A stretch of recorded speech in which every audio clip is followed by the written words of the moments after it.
আজরও হবে, সওয়াবও হবে, কোনো ক্ষতি হবে না। তবে 3 ভাগ করাটা মুস্তাহাব। বর্তমান সময়ে সর্বনিম্ন কত টাকার মালিক হলে কোরবানি ওয়াজিব? যদি মালিকে নেশাব, যাকাত ফরজ নাও হয়, নিজস্ব বাড়ি থাকে, খেয়ে পরে ভালো আছে, যদি উদ্বৃত্ত টাকা থাকে, তারও কোরবানি দেওয়া আবশ্যক।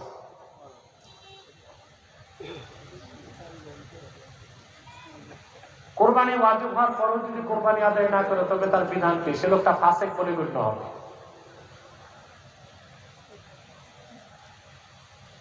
কোরবানির বাঘ সর্বোচ্চ 7টি, কিন্তু গ্রামের মুরব্বীরা বলে জোর সংখ্যায় বাঘ দেওয়া জায়েজ না।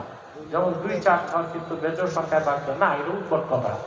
আপনি 3 শরীকেও একটা গরু দিতে পারেন, 4 শরীকে পারেন, 6 শরীকে পারেন, সর্বোচ্চ 7 শরীকে। তারাবির টাকা অনেক ভাগ করে, এই বিষয়ে এটা উচিত না। মুসল্লিরা তারাবির টাকা দেয় হাফেজ সাহেবদেরকে।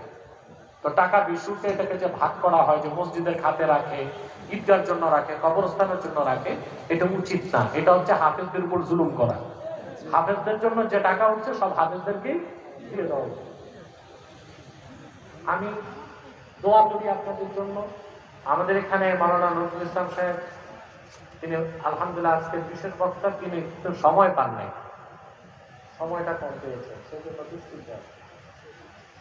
তারপরে সমন্বয় কোথায়? বিল্লাল হোসেন কোথায়? আপনি প্রধানমন্ত্রী প্রোগ্রাম করে আসছেন, আপনার যদি এই অবস্থা, বাকিদের কি অবস্থা? ওরা তো ঘুমাচ্ছে।